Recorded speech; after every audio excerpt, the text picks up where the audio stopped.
Pretending to be a lifesaver for a few pennies? We're not letting you see Sabrina anymore. Susan said this as she shoved the flowers I brought for the hospital visit into the trash can. I felt like the world was going dark before my eyes. I looked at Trevor with a glimmer of hope, but just go away. Trevor, smirking in agreement with Susan, pushed me to the limit of my patience, which I had held back until now. Gladly! I shouted, and though Susan panicked, saying, "You'll wake Sabrina!" that was none of my concern. I left the hospital room and stretched mightily. I decided to cut ties with Trevor and his wife. Just thinking about it lightened my heart. My only worry now was Sabrina's future.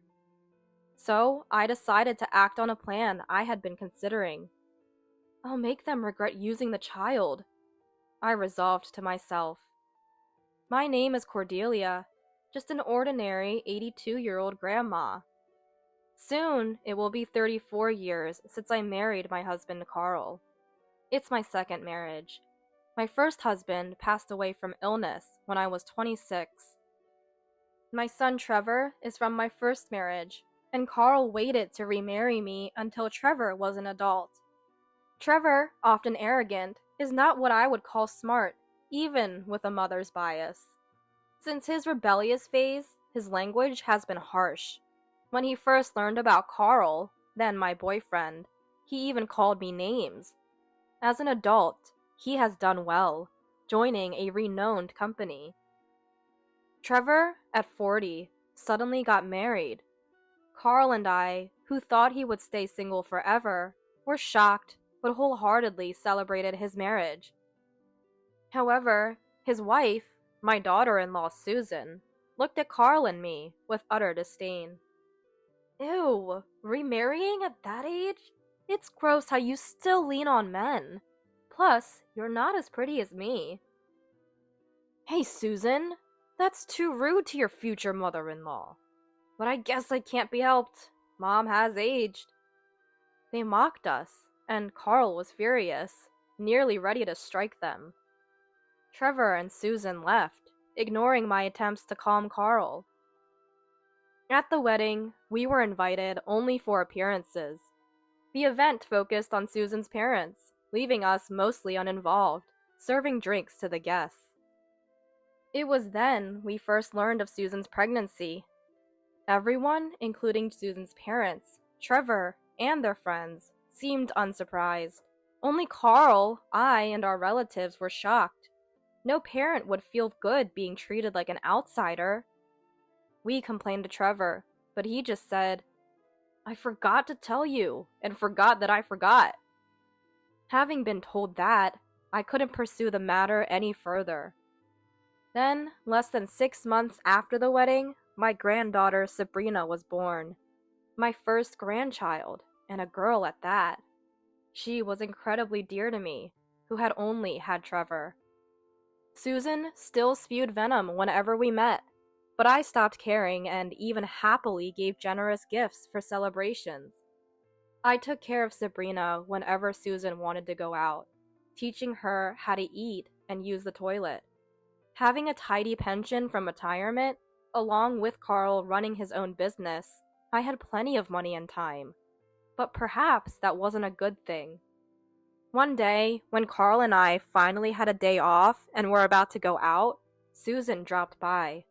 Trevor's family, having moved just a 5-minute walk from our house after the birth, often did these surprise visits. "Oh, Cordelia, dressing up for once. A pearl necklace on a pig, I see." "Susan, good afternoon. Criticizing someone's appearance right away isn't very polite, is it?" Susan, initially annoyed by my comment, quickly plastered on a smile, as if remembering something. She then shoved her tote bag and Sabrina at me. "I have an appointment and need to leave. So, Cordelia, please take care of Sabrina." "But I can't today. I have plans." "That's inconvenient. It's probably nothing important. Cancel it." Susan said this while checking her mobile phone, and then showed me the screen. Look, my appointment is in 20 minutes. Bye! Just a minute. Susan forced Sabrina into my arms and hurried away. I stood there, dumbfounded, holding Sabrina. Carl and I had plans to go to the theater, but had to cancel and take care of Sabrina at home. The tote bag Susan left only had milk, a feeding bottle, and a single change of clothes, so Carl and I rushed to buy diapers and other necessities. Trevor seemed to be away on his day off, hardly answering the phone. Susan finally returned home after 9 p.m. I didn't know you'd be back this late. Yeah. Keep complaining and I won't let you see Sabrina again. Susan always used Sabrina as a shield when things got tough, knowing that I would give in. She showed no interest in how Sabrina was while she was gone and immediately took her and left. Susan, why do you keep leaving Sabrina with me if you dislike me so much? I feel like I'm being used, but it's better than not being able to see Sabrina. Carl and I repeated such conversations, sighing each time.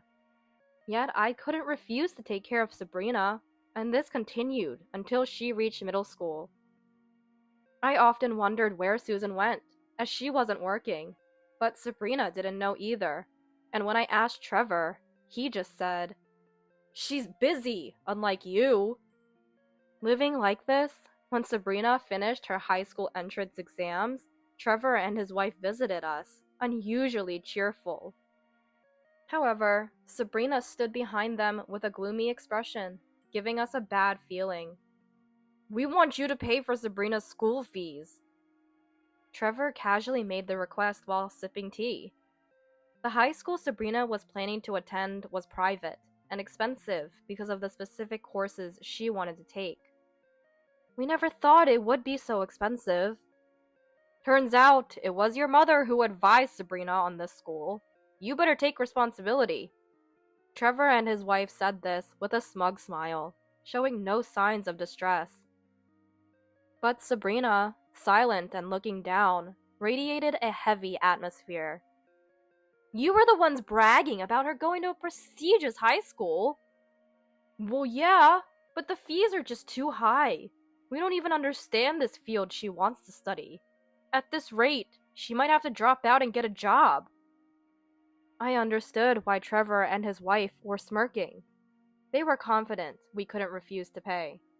I was furious, but seeing Sabrina's state, it seemed Trevor and his wife really had no intention of paying. We'll pay for Sabrina's school fees. Typical Cordelia, always understanding. Trevor and his wife were overjoyed at my words. Beside them, Sabrina looked at us apologetically. Trevor and his wife quickly stood up. Well, that settles it. They left, leaving Sabrina behind, saying they had other matters to attend to.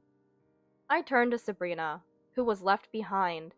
Don't worry about the school fees, Sabrina. Grandma and Grandpa will take care of it. Just focus on your studies. Sabrina jerked her shoulders at my words and then looked up, her eyes brimming with tears. Grandma, Grandpa, I'm sorry. Dad and Mom won't pay for it. They just keep saying I should work. I'll do my best. She started crying. Apparently, Trevor and his wife were happy she got into a prestigious private school, but changed their minds about the tuition when they saw the amount a few days later. Even the possibility of scholarships was dismissed with a stern, "No debts, just work." Then, the next day, Trevor suggested we should pay, leading to today. I guess it's my fault for raising a child who relies on parents' money. I'm sorry, Sabrina. No, Grandma, it's not your fault. You always told me not to borrow or lend money. Sabrina's words warmed my heart. Since she was often left with us, it's no exaggeration to say I raised her. I taught her everything, good and bad. Sabrina, unlike Trevor's child, followed my teachings well, involving herself in student government and growing into a wonderful person. Sabrina, tell us what you really want to do. We support your dreams. Thank you, Grandma. Sabrina perked up and started eating the pancakes I made. Carl and I felt healed watching her, but we knew we had to do something about Trevor and his wife. After Sabrina started high school, Trevor called to say she was hospitalized. Rushing to the hospital, we found she was in surgery. Apparently, she was hit by a car running a red light on her way home from school. The driver was caught and being questioned. Is Sabrina okay? Fortunately, her life isn't in danger, but the upcoming surgery is expensive, and not doing it might leave her disabled. It seemed Sabrina's knee joint was damaged, potentially preventing her from engaging in sports, which she loved. The surgery could prevent the worst, but without it, her condition could slowly worsen, possibly leading to inability to walk as she aged. However, Trevor was reluctant to pay. It's just a club activity, right? She's not going pro. No need to spend $70,000 on her. She can deal with it when she's an adult. Right? She can walk for now. We don't want to dip into our retirement funds. Trevor's appalling attitude as a parent deeply disappointed me. Nothing is too much for my dear Sabrina. Carl and I decided to pay for her surgery. Trevor and his wife didn't thank us, just seemed glad they didn't have to pay. Their attire suggested they weren't short on money, but they were always stingy with Sabrina. Carl and I couldn't make sense of it and contacted someone we had been checking on. The results arrived on the day of Sabrina's surgery, and I was shocked. I headed to the hospital to confront them with it. Sabrina, I'm coming in. Cordelia, please don't come in. As I opened the door to the hospital room, I saw Trevor and his wife inside. Especially Susan seemed in a very bad mood. Susan, what's wrong? Sabrina's surgery went well, right? Yes, it did. She'll need rehabilitation, but the surgery was successful. I was relieved at her answer and handed over the bouquet I was holding. Susan took it with a look of disgust. At that moment, I thought maybe the timing was bad, but I was soon taken aback by Susan's words. Cordelia, we don't want you to be involved with us anymore. What? What do you mean? I was stunned by this sudden declaration of dissociation. Susan crossed her arms and looked at me with full displeasure. Sabrina's education is being negatively influenced by your presence, Cordelia. A bitch who remarries shouldn't be around. How can you say something so awful? But it's true, isn't it? Susan mocked me with a laugh. I was filled with disbelief. But I paid for the surgery. Don't I have the right to see Sabrina after her operation? In response to my spontaneous words, Susan's eyebrows twitched, and then she scoffed. Pretending to be a lifesaver for a few pennies? We're not letting you see Sabrina anymore. She then shoved the flowers I brought for the visit into the trash can. I felt like I was about to black out. I looked at Trevor with a glimmer of hope, but just get out of here! Trevor, smirking in agreement with Susan, pushed me past my limit of patience. With pleasure, I said loudly, and though Susan panicked, saying, You'll wake Sabrina! It was no concern of mine. I left the hospital room and stretched. I decided to cut ties with Trevor and his wife. Just thinking about it made my heart lighter. My only worry was Sabrina's future. I decided to act on a plan I had been considering for a while. I'll make them regret using the child. I was determined. I learned about Sabrina's discharge from the hospital through a message from her. I replied, apologizing for not being able to pick her up. Sabrina probed if her parents had said something, but I couldn't tell her the truth about her own parents and deflected. She seemed to sense something but didn't press further. Using the information I had obtained, I continued my investigation. As more shocking facts came to light, I kept gathering evidence. Finally, with all the documents ready, I approached a lawyer, and together with them, made a sudden visit to Trevor and his wife's house. What do you want? Showing up unannounced. I stopped Susan, who was about to leave, and forcefully entered Trevor's house. The house was adorned with expensive paintings and sculptures, screaming of newfound wealth. This decor doesn't look like someone who's struggling with money. Ugh, well, we need to keep up appearances when acquaintances visit. It's a necessary expense. Trevor stumbled over his words, making excuses when I pointed this out. I finally understood why they had always adamantly refused to let us into their house. They were spending money for their own vanity. Even though I had read the information I possessed and understood it, seeing it in person left me shocked. Both of you, sit down, I commanded, and Trevor and his wife visibly panicked. I pretended not to notice and sat down in a chair in front of them. What's this all about suddenly? I have to leave. Me too. Trevor and Susan were reluctant to sit down, but Carl and I silently stared at them until they gave in and reluctantly sat down for the discussion. Grandma, can I join? Yes, of course. When I nodded to Sabrina, Susan became flustered. Sabrina, weren't you going out with friends? You'll be late. No, it's fine. That was a lie. Sabrina admitting to lying seemed to be something Susan had never considered.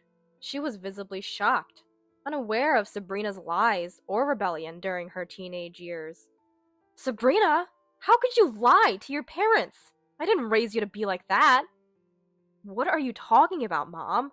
I don't remember being raised by you. Susan's face turned red, and she fell silent at Sabrina's retort, apparently unable to argue with the truth. Trevor, on the other hand, was busy with his mobile phone, acting as if he wasn't involved. Dad, Mom, I'm going to live with Grandma. I've already completed all the high school procedures. All that's left is to get your signatures. Sabrina said this firmly and placed the documents in front of Trevor and Susan. They looked at the papers with annoyance, but their faces turned pale the next moment and they looked at Sabrina. What is this, Sabrina? What kind of prank is this? Trevor exclaimed, and Sabrina began to explain with a mocking expression. I already told you. I don't remember being raised by you. I was always yelled at for no reason, and all the household chores were left to me. I was never praised or even listened to. Sabrina's words caused Trevor and his wife to panic, clearly things they didn't want us to know. Sabrina continued, pointing to the signature line on the document. Grandma and Grandpa raised me. They are my real parents, so I want that to be official on paper. Please, sign here. What? I'm the one who gave birth to you! Susan desperately clung to Sabrina, but Sabrina was cold in her response. You just gave birth, right? You never made a single meal for me, and our meals were always just store-bought. Meals alone are never tasty. Grandma made all my meals and always prepared warm, delicious ones. She accepted me, even when I was too stubborn to be honest during my rebellious phase. You never did anything for me. Susan was left speechless by Sabrina's words. I think even I would be crushed if my own child had said that to me. But Susan needed to realize how badly she had acted. Prompted by the lawyer, Susan signed the document, and Trevor followed suit. Well, it's fine. Education costs are not cheap. Thanks to this, I'll have more money to spend. Trevor's expression was strained, obviously just putting on a brave face. Susan looked like she was about to cry. Let's move on to the next topic, I said, and Susan glared at me with tearful eyes, as if I was the root cause of everything. It's about the money. What? We're not paying for Sabrina's education. You and Mom will take care of her, right? Trevor said defiantly. His comment, even from my own son, was the lowest. Trevor flinched under my glare, but didn't stop his bravado. Reluctantly, I ignored Trevor and continued the discussion. I'm not asking you to pay for Sabrina's education now. I don't expect that. But you two seem to have borrowed money from various places. What? How do you know that? Trevor and his wife turned pale with fear. I showed them the document. It listed the financial institutions and amounts they owed. Their lavish lifestyle had been sustained by debt. They were stunned into silence. We'll take care of Sabrina, but you two need to handle your own affairs. I doubt even selling this house would cover it, but good luck. No, wait! This was, well, for Sabrina's education! Trevor tried to justify. He must have thought if he claimed it was for Sabrina's education, I would pay off his debts too. I was disgusted by Trevor's thinking even now. Indeed, it was educational in a way. As a bad example, gambling, buying brands in bulk, and other things. Sabrina is my dear granddaughter, and I don't mind spending money for her. But your parenting is over. She's an adult now, and it's her responsibility since she's married. Don't think of getting help from us. I said this while presenting a document to Trevor, which made his face even paler. Disinheritance? Mom, are you cutting ties with me as your son? This must be a joke. I can't believe you're still joking at this point. Trevor was in disbelief, probably never imagining that I would sever our parental ties. His hand on the table was trembling. Are you serious? Of course. I want to leave my money to my precious Sabrina. Trevor took the pen with a look of despair and signed the document with a slightly distorted signature. I stored the signed document and faced Trevor and his wife. That's all from me. Oh, and one more thing. Trevor and Susan looked up, their faces asking if there was more. I barely contained my laughter and presented a document as a parting gift. You both seem to have other partners, and you should settle things properly. Especially you, Trevor. You even have an illegitimate child in elementary school, right? Take responsibility. What? An illegitimate child? What do you mean? Susan stood up, raising her voice. Trevor, pale-faced, stood up to retort. And who's this guy, Susan? You've been betraying me all this time? I don't want to hear that from a man who's been making children elsewhere. Trevor and Susan were arguing, no longer concerned about us. Apparently, they both had other partners even before getting married, too engrossed in their affairs to notice each other's infidelity. I learned this after hiring an investigator to look into their debts. In addition to their own wasteful spending, Trevor was apparently using the money for his mistress and their child's living expenses, while Susan was spending on her lover.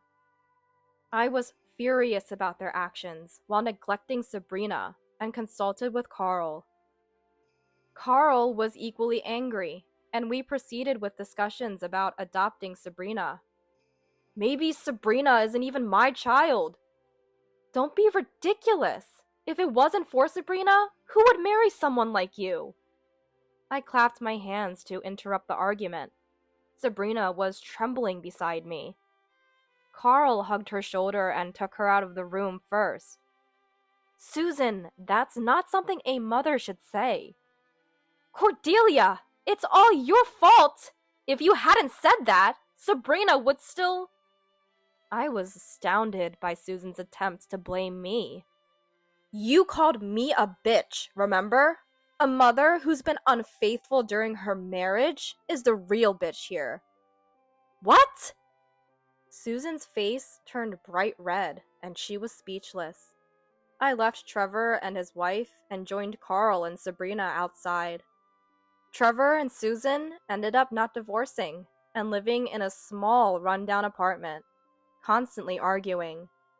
Trevor's mistress had left him for a new partner, and Susan's lover, being a host, had no use for her without money.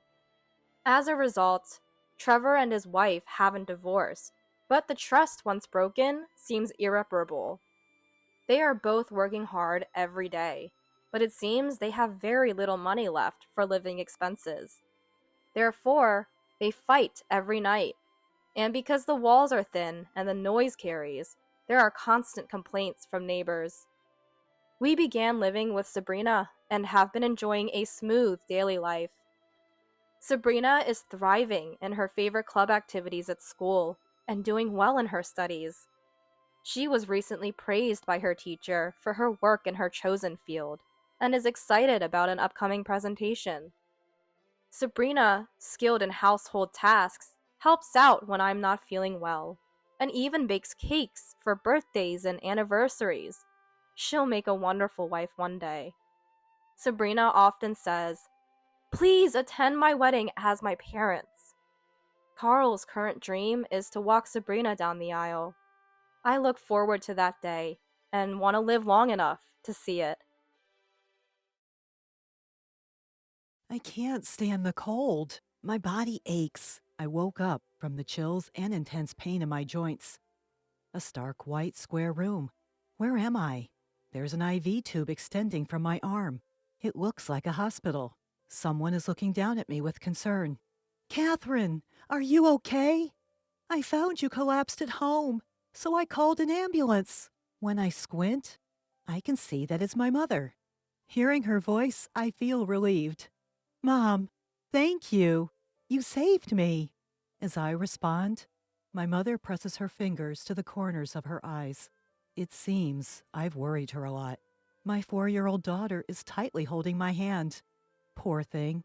Her eyes are filled with tears. How did things come to this? I remember the hellish days. I'm Catherine, a 35-year-old stay-at-home mom. My husband Bob and I got married after dating at work. Initially, it was just the two of us living together. And a year later, our daughter Anna was born, and we were happy. But then, my mother-in-law fell ill and needed care, so we were asked to move in with Bob's family. My mother-in-law was kind, and I got along well with her. But with caregiving came the need to quit my job. As I hesitated, Bob pleaded with me, promising to help and involve his sister who lived alone in a nearby apartment. So I agreed, feeling it was impossible to abandon my mother-in-law. I quit my job to take care of her.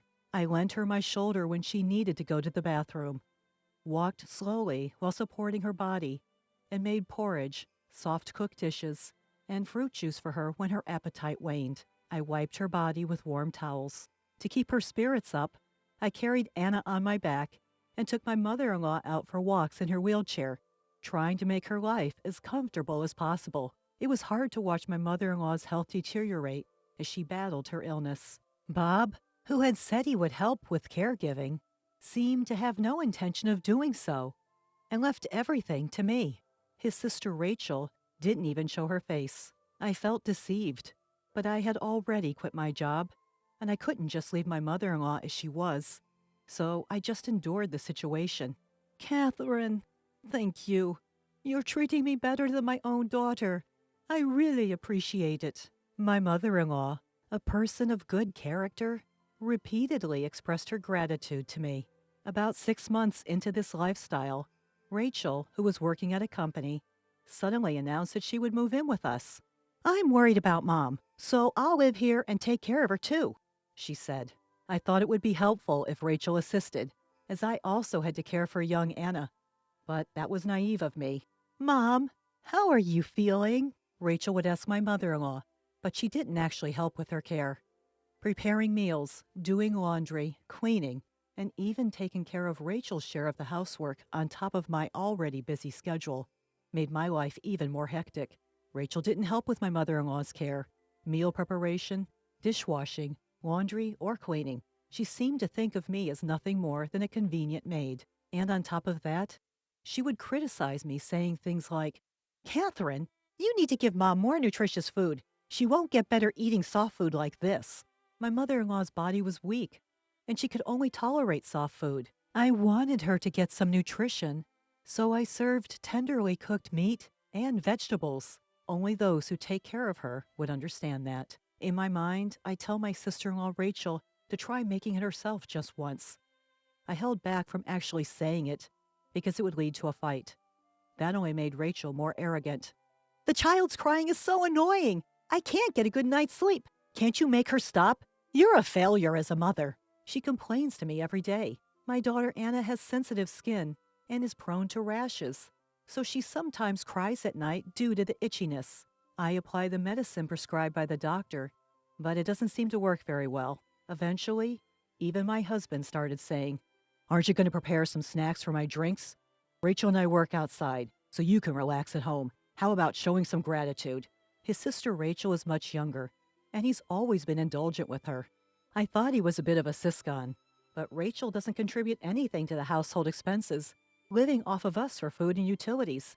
So his argument doesn't make sense. Rachel works as an employee, but brand name bags and clothes are delivered to her every day.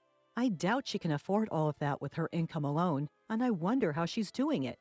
If she has that much money, I wish she would contribute to the food expenses. But I guess she's living with us to save on rent, utilities, and food costs. My husband talks big, but he only puts $500 into the household budget and uses the rest for his personal spending. My mother-in-law gives us $500 from her pension, so we manage somehow, but we have to be very frugal. When I tell my husband about this situation, "You're just bad at managing money. Don't nag me about it. If you don't like it, leave," he yells at me.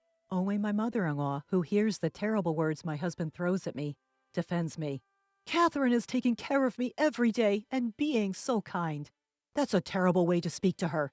But my husband, "The patient should just accept the care quietly. Don't butt into our marital issues," he replied. I thought about going back to my parents' house, but I couldn't leave my mother-in-law behind. I couldn't imagine my husband or Rachel providing any care. Also, my father passed away early, so I grew up in a single-parent household with my mother. I didn't want to disappoint my mother, who was happy about my marriage. 3 years after I started taking care of my mother-in-law, she passed away peacefully, leaving me with the words, "Thank you." In addition to mourning her loss, the verbal abuse from my husband and Rachel continued. The household budget was now just the $500 my husband provided. But when I asked him for more, "It's your poor money management," he would only yell. I had to use the money I saved when I was working to make up for the shortfall. I had set aside the money for Anna's future education. But looking back, I was barely holding myself together at the time. So when my husband and Rachel blamed me, I felt like I was in the wrong and became more submissive. My husband would say, "You're useless at everything." And Rachel would add, "That's right. You can't even do housework properly, which was your only redeeming quality. There's no point in you being alive." To that, all I could say was, "I'm sorry. I'll be more careful from now on." Only my 4-year-old Anna stood up for me. "Mommy isn't useless. Don't say such terrible things." She started standing in front of me, spreading her arms as if to protect me. I think I was living solely for Anna, trying to stay strong for her. But I lost my appetite and kept losing weight. One day, I felt sluggish, shivering, and woke up. Couldn't get up, but had to make breakfast. Took my temperature. 104 degrees Fahrenheit? No way, must be a mistake. Checked again. 104.8 degrees Fahrenheit. It was correct. I heard Bob yelling, "Are you still in bed? What about breakfast?" When I told him I had a fever, he said, "Don't use your fever as an excuse. Hurry up and make food," and dragged me out of bed by my hair. I could hear Rachel's footsteps approaching. "Hey, my blouse isn't ironed. What are you doing?" I desperately got up, made breakfast, and ironed the blouse. "Look at that miserable face so early in the morning." "Seriously, you're so useless." The two of them left for work, slamming the door behind them. "Mommy, are you okay?" Anna came to me, looking worried. "I'm fine, sweetie. You must be hungry, right?" I fed Anna some bread, took her to daycare, and came back home, collapsing on the sofa. I fell asleep right away. I woke up coughing violently. Before I knew it, it was evening. In a panic, I went to pick up Anna from daycare, and she was waiting there all alone. The teacher in charge said, "I was just about to call you since you were late. You don't look well. Are you okay?" But I couldn't afford to be pampered. I took Anna home and hurriedly prepared dinner. I couldn't go shopping, so I made do with what I had. When Bob and Rachel came home, they started yelling, "What is this disgusting-looking food? Is this what I get after working hard all day?" It looks like pig slop. The mushy appearance is just like it. I can't eat this. With that, Bob threw the food into the trash. It's not fair. I wasn't feeling well, but I tried my best to make it. I snapped back, but it only made Bob angrier. He fetched a bucket of water and splashed it on me. You said you have a fever, right? This should cool you down. Rachel, we don't have to eat this terrible food. Let's go out to eat. Hearing that, Rachel happily agreed. Yay! We get to eat something delicious today! And the two of them left together. Anna, worried, brought me a towel. Mommy, are you cold? Daddy is so mean. While saying that, she wiped my wet face with her tiny hands. Thank you, Anna. And then, just like that, my consciousness began to fade. I can't stand the cold. My body hurts. I woke up shivering and in pain all over my body. A completely white square room? Where am I? There's an IV tube extending from my arm. It seems like a hospital. Someone is looking down at me with concern from above. Catherine, are you okay? I found you collapsed at home and called an ambulance. Squinting, I realized it was my mother. Hearing her voice, I felt relieved. Mom, thank you. You saved me. As I replied, my mother pressed her fingers to the corner of her eyes. It seems I had caused her a lot of worry. My daughter Anna tightly grasped my hand. Her eyes were filled with tears. But Mom, why did you come home? You rarely come, right? When I asked, Anna called me. She was crying, saying, Grandma, help! Mom won't wake up, my mother said. So it was Anna who saved me. Thank you, Anna. You called Grandma all by yourself. That's great. As I praised her, Anna remembered what she practiced with Mom. I did great, didn't I? She seemed happy. We had practiced how to call Grandma in case of an emergency many times. We had set up speed dial, so it was easy to call, but I never thought it would save me. I'm a failure as a mother for making my 4-year-old worry.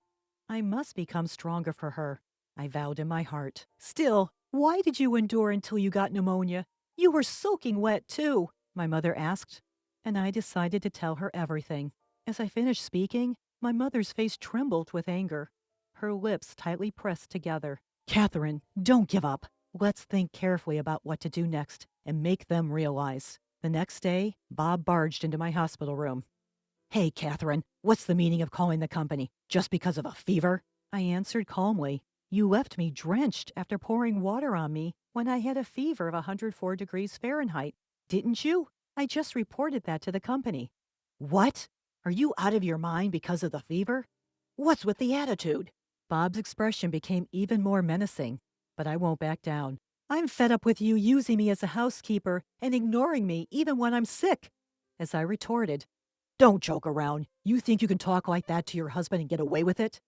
He seemed ready to grab me at any moment. You always talk to my precious daughter like that, don't you?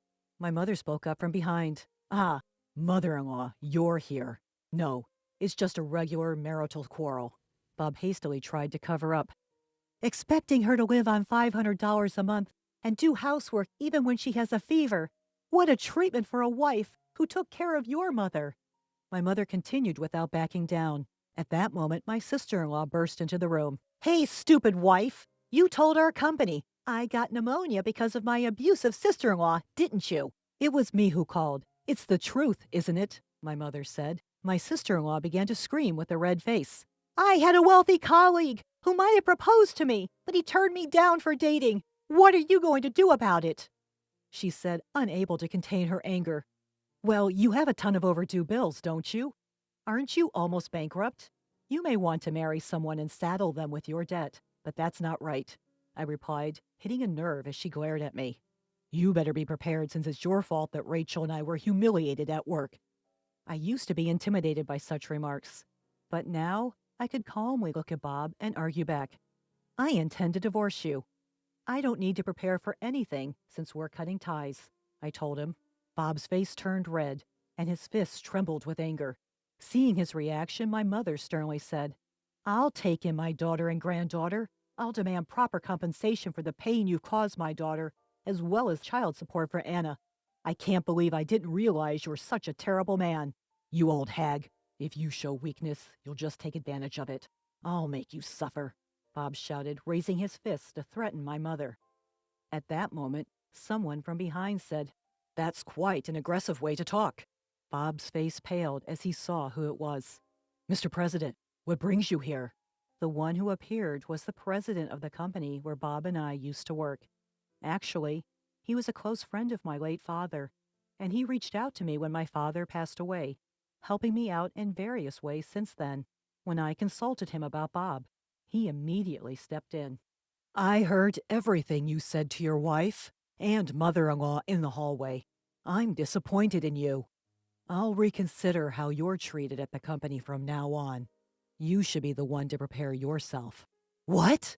Bob dropped his shoulders and hung his head. After that, Bob and I divorced, and I was able to cut ties with my sister-in-law, who treated me like a maid. I was glad to receive a $30,000 settlement and a $100,000 lump sum child support payment. Bob had only given me a small amount of living expenses, so he had saved up some money, but now he had to give it all to me. 6 months later, Bob contacted me, asking to reconcile, but I firmly refused.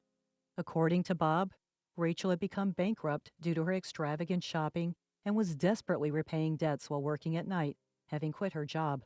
Bob was transferred to a rural area, but his high pride couldn't accept it, and he quit the company. He is now struggling to make ends meet with multiple part-time jobs, and as neither Bob nor Rachel do any housework, their home has become cluttered and a garbage house, with complaints from the neighbors. It's not my problem that he wants me to come back and fix things. I am living peacefully and happily with my mother and Anna. The president of my former company, who had helped me, invited me to work there again, so I'm thinking of rejoining. From now on, I want to live my life firmly for Anna's sake. It's all thanks to our second son being gone. We now have the chance to meet again like this. What I heard from my room were the heartless words of my own husband. In the conversation between my husband and our eldest son's wife, laced with vulgar laughter, I felt a chill pierce through my heart. Even our typically gentle eldest son, who had been watching the screen with me, was trembling silently with anger. When they return, we need to have a proper conversation. Yes, indeed. I wonder what excuses they'll come up with. Amid the gathering of relatives, the self-incriminating evidence they provided could not have been more convenient. By now, everyone present was on my side and my eldest son's side. Along with our angry relatives, we were anxiously awaiting for the two of them to return, soon to be the targets of our collective anger. My name is Serena. I'm 64 years old this year. I had believed I was just another average family, having raised 2 sons.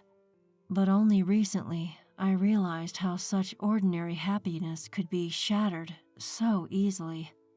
I had lost my younger son in a car accident, and I was sinking into despair. Why did Carlos have to be in such an accident? Enough already, don't you think? How long are you going to keep moaning about the past? Despite our son's sudden death in an accident, my husband harshly dismissed me with cold words. Moreover, even with the upcoming funeral, I felt my heart freeze as I saw my husband without a single tear in his eyes. At the signal of our eldest son coming to pick us up, I heard a single honk from outside. I put our pet cat in the cage and headed for the entrance. But who would have thought that Carlos would have been gone so soon? You too, Lucas? You and your son are so depressing. Isn't it natural? I'd rather ask, how can you be so calm? Father-in-law is just trying to send Carlos off with a smile, isn't he? That's right, that's exactly it. Even in the car, my husband's attitude didn't change. He said those words while laughing loudly, ha ha ha. Even the wife of our eldest son was smiling as she watched my husband. The two of them have this way of making remarks that grate on your nerves, even on a normal day. Usually, I'd just let it slide, knowing their character from years of experience, but not today. The thought of a biological father's heartless words and my son's wife defending such words was unbearable, considering how much our eldest son loved his younger brother. I slapped my husband's knee, who was sitting next to me, and pointed out, "Enough is enough. Despite our family's misfortune, how can you be so cheerfully indifferent?" Ouch. So what, you want me to put on a gloomy face? I'm just asking for some decency. We're not children, so don't be loud at the funeral home. No matter how old you get, you remain a nagging, strict wife. As if he could not let my words go unanswered, my husband retorted with childish insults, appearing agitated.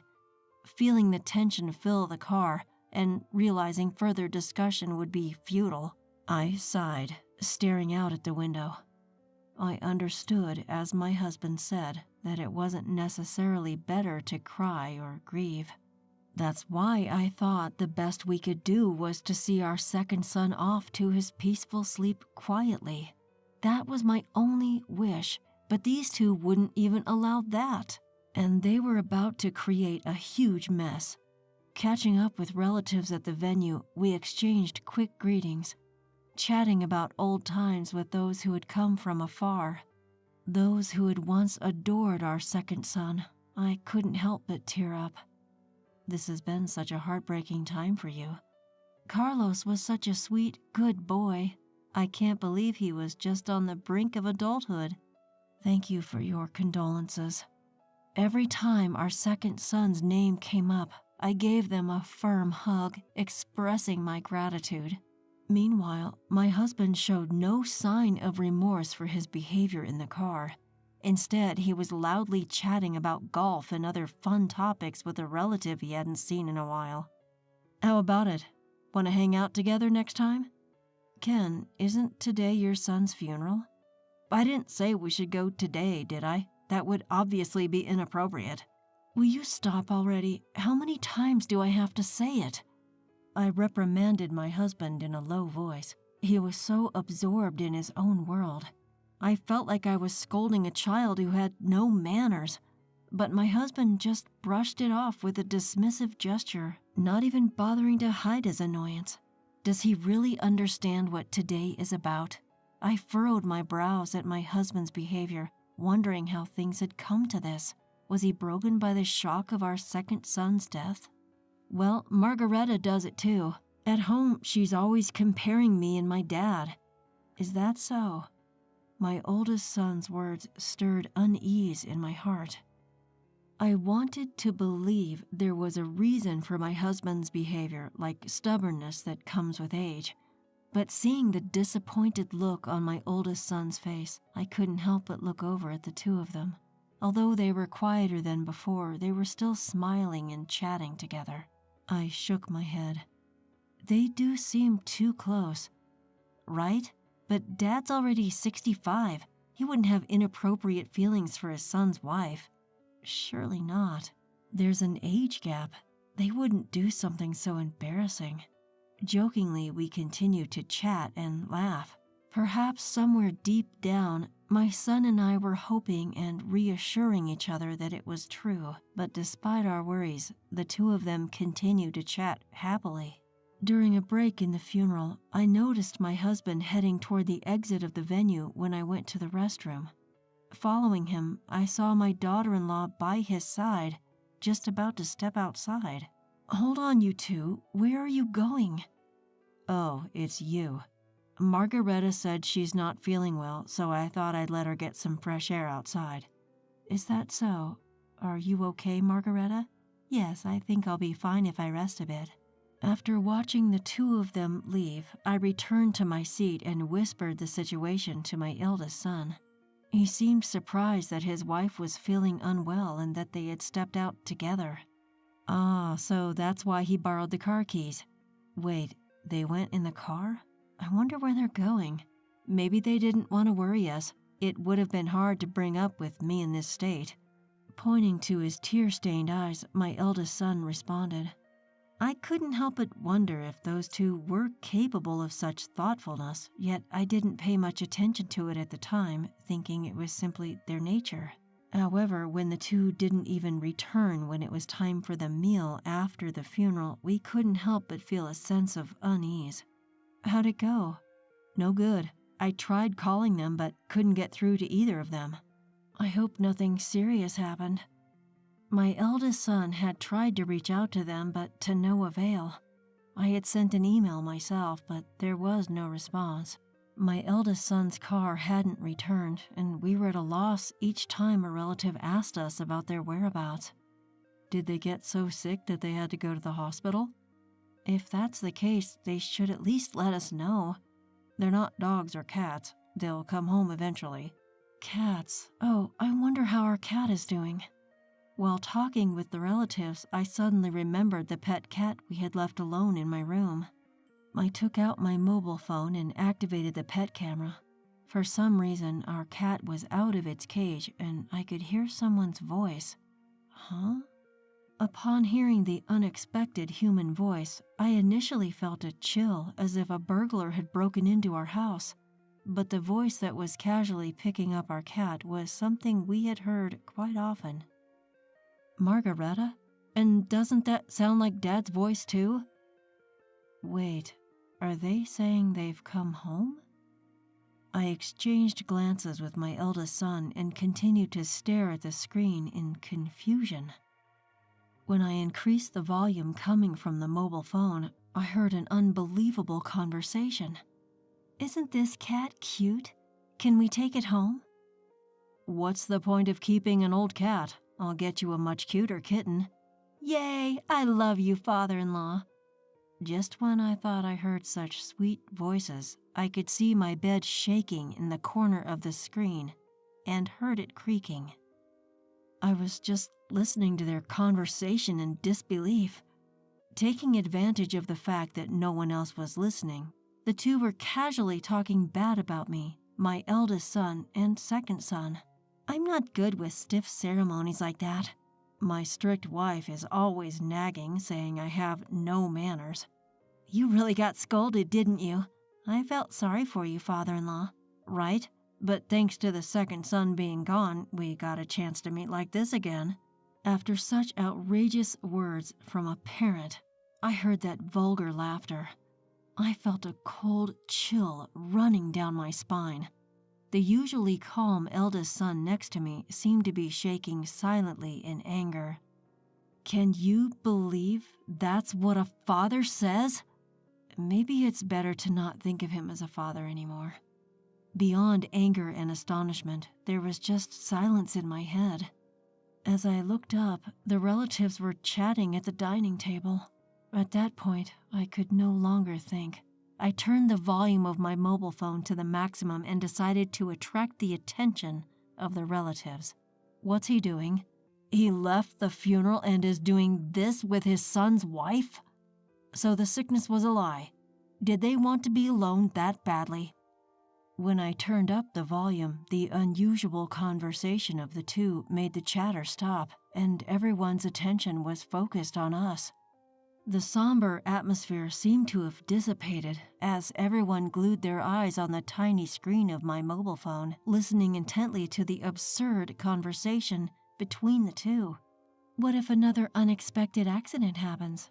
Then I could come visit father-in-law again. Maybe Lucas will be next. But before that, it will be my strict wife, right? She's getting on in years, so it should be soon. The relatives widened their eyes at the two, who were making light of the second son's misfortune and even joking about their next clandestine meeting. A hushed silence fell over everyone, and no one spoke until the two finished their conversation. After letting the relatives witness the whole discourse and actions of the two, I closed my mobile phone as we began discussing returning to the venue. It seemed as if everyone's hearts were united in anger at the two, who were trampling on our family. We'll need to have a proper talk when they get back. Indeed, I'm curious to hear their excuses. By this time, everyone present was on my side and the eldest son's side. We were all waiting on tenterhooks, for the imminent return of the two, who would soon be under our concentrated attack alongside our seething relatives. It was about 15 minutes later when the two returned. That's roughly how long it takes to get from our house to the funeral parlor, so they must have been having that conversation in my room until just now. I looked at the two with a feeling of contempt. We're back. What's with all the long faces? Welcome back. Where have you been? We were worried because you took so long. Didn't we tell you earlier? We stepped out because Margareta wasn't feeling well. Oh, Margareta, are you feeling better now? Yes, I'm perfectly fine now. Sorry to avoid you. With a frivolous laugh, the eldest son's wife waved at me, and I prompted her to take a seat opposite me. Seeing her husband sit next to her as if it was the most natural thing in the world, I let out a sigh. As soon as they sat down, all the relatives turned to look at us. A little surprised and visibly uncomfortable, the two were bombarded with my questions one by one. What were you doing all this time? We were just around until she felt better. Around where? Around a family restaurant. I see. Then where's the receipt? Why the hell are you so suspicious? It was the husband who first raised his voice at my pointed questions. He frowned and glared at me as if there was no reason for him to be suspected. But after hearing their conversation just now, I had no more hesitation. Were you really at a family restaurant all this time? I've told you so. I threw away the receipt. Well then, what did you eat? What about you, Margareta? Mother-in-law, isn't this too much? What are you suggesting we did? I was left speechless and my face twisted at the words of my eldest son's wife, who covered her mouth and pretended to be on the verge of tears. Who's really the cruel one here? I wanted to shout at her and put a hand on her chest and think about it. In front of the watching relatives, I took a deep breath and prepared to deliver the final blow to the two who continued to play innocent. I pointed at her sleeve. Oh, Margareta, there's some cat hair on your sleeve. I wonder whose it is. This is, well, a stray cat, right? Yes, I must have gotten it on me when I petted a stray cat we saw earlier. That's not it. It must be from our cat. You got it on just now, didn't you? I whip out my phone, activating the pet camera app I'd installed earlier.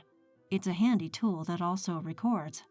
Right there and then, I replay the scene of my son's wife lifting our cat in front of everyone.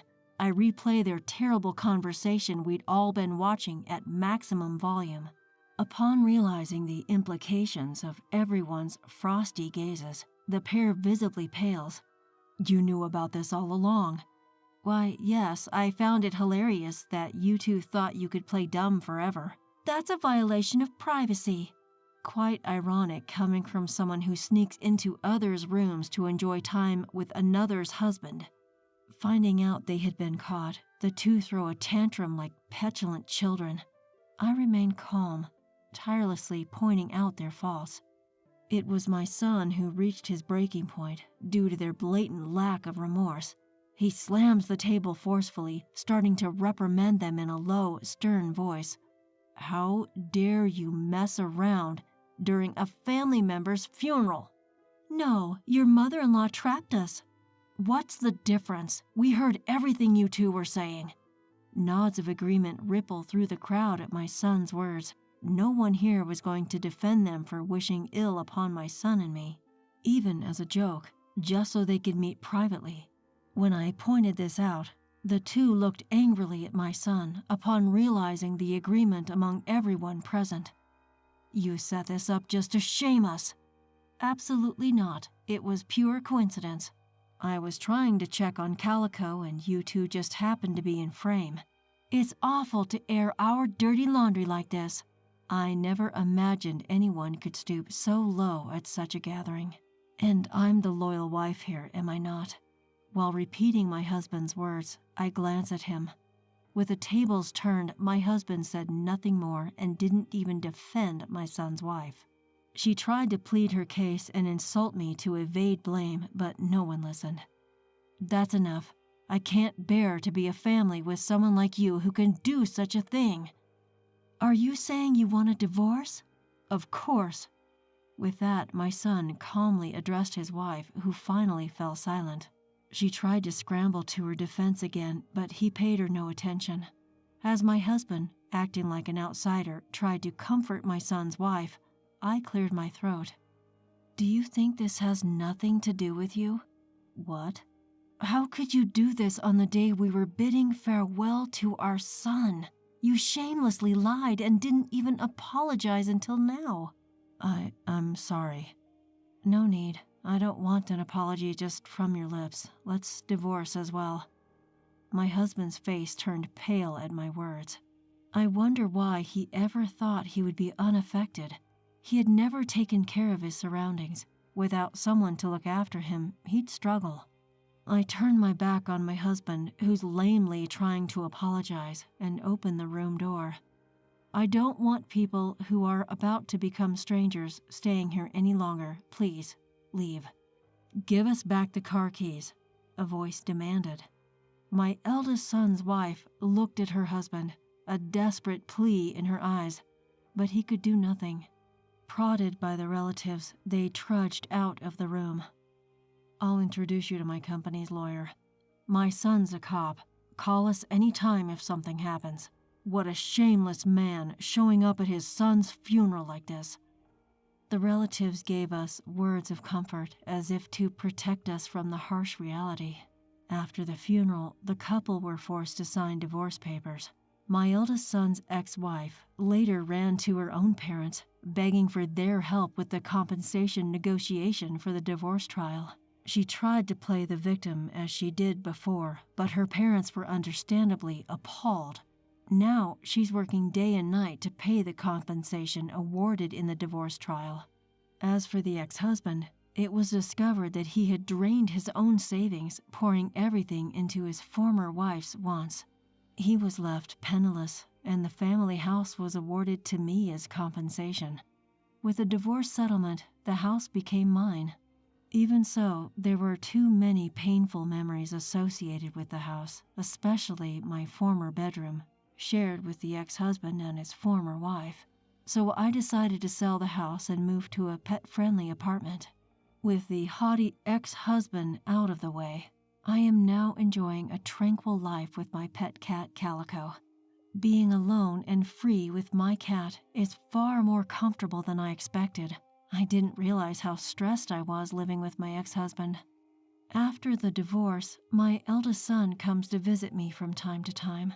He seems to be leading a calmer life and even told me that he's doing better than before. He recently shared some good news about a promotion at work. To celebrate, we decided to go out for a meal, and during that outing, we bumped into the ex-husband. He looked drastically different. More like a timid old man than the defiant person he used to be. There was no fire in his eyes, and it took us a while to recognize him. He approached us, a look of shock on his face. "Hey, there are different people living in our house. What's going on?" he demanded. "Our house? It's not yours anymore, at least," I responded. "Did you sell it? Why would you do that?" In a hoarse voice, the ex-husband raised his voice at me, the arrogance of old returning. Perhaps he had gone back to the old house, hoping to claim it back, or maybe he thought he could persuade me to forgive him. Either way, his attitude showed no signs of remorse. Seeing my son's disgusted look, I stepped in and said, "Why on earth would I want to sleep in the same room where you had been so cozy with your former wife? I have no need for such a house." At that, the ex-husband looked taken aback. He turned around and walked away. Had he forgotten what he had done in the past? It dampened our celebration, but we decided to enjoy the sunny afternoon. And so, we resumed our walk under the beautiful afternoon sky. My name is Alexander. I have a brother, but we never really got along. Year after year, my brother continued to harass me. I tried to connect with him, but instead of bridging the gap, it only widened. Then, one day, my paternal grandfather, who had taken me in, made a significant announcement, and everything began to change dramatically. I never thought something like this would happen. Being a person with ordinary thoughts, I never imagined this situation. When I was young, my parents died in an accident. After that, my paternal grandfather took care of me.